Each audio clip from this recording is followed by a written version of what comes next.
भारत और यूरोप के बीच होने वाले एफटीए डील की चर्चा पूरे दुनिया में हो रही है। वजह यह है कि इसे मदर ऑफ ऑल डील कहा जा रहा है।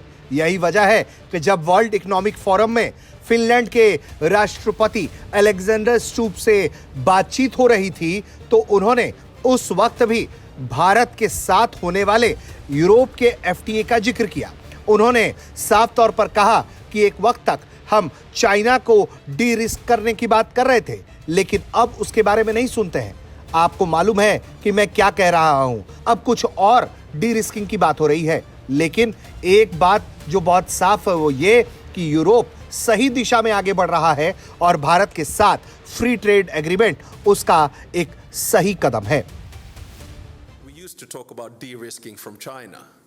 I don't hear that too much anymore, if you know what I'm saying.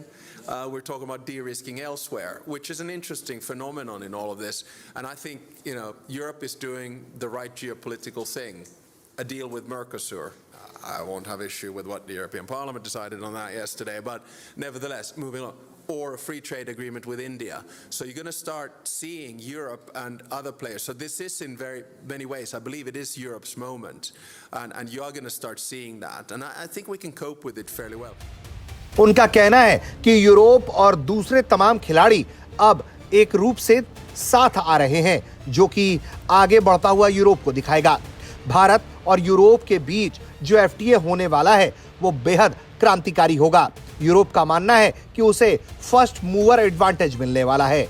Bharat और ईयू के बीच साल 2024 से 25 के करीब 11.8 लाख करोड़ रुपए यानी कि 136.5 अरब रुपए का व्यापार हुआ, जिसमें एक्सपोर्ट $75.8 था और इंपोर्ट $60.7 रहा। लेकिन अब एफटीए डील के बाद भारत का एक्सपोर्ट और तेजी से बढ़ सकता है। सर्विस सेक्टर से लेकर मैन्युफैक्चरिंग में भी भारत की वस्तुओं की संख्या यूरोप में बढ़ेगी। माना जा रहा है कि यूरोप में 450 मिलियन से ज्यादा लोग रहते हैं और दुनिया का $20 ट्रिलियन से बड़ा अर्थव्यवस्था वाला ये मार्केट है। एफटीए के बाद भारत को इस बड़े मार्केट में कम या बिना टैक्स के एंट्री मिलेगी। यूरोपीय संघ दुनिया के सबसे बड़े ट्रेड ब्लॉक्स में से एक माना जाता है। ऐसे में इसका हिस्सा बनकर भारत को लंबे समय तक एक्सपोर्ट, इन्वेस्टमेंट और बिजनेस में बड़ा लाभ मिल सकता है। माना जा रहा है कि इस डील के बाद भारत और ईयू में कारोबार $136 अरब से बढ़कर 200 से $250 अरब के बीच पहुंच सकता है। और जिस तरह से यूरोप और भारत तेजी से इस डील की तरफ बढ़ रहे हैं, उससे माना जा रहा है कि अमेरिका के टैरिफ की धमकियों की यह सबसे बड़ी काट होने वाला है और अमेरिका को सांकेतिक संदेश कि तुम्हारे बिना भी अब दुनिया आगे बढ़ सकती है।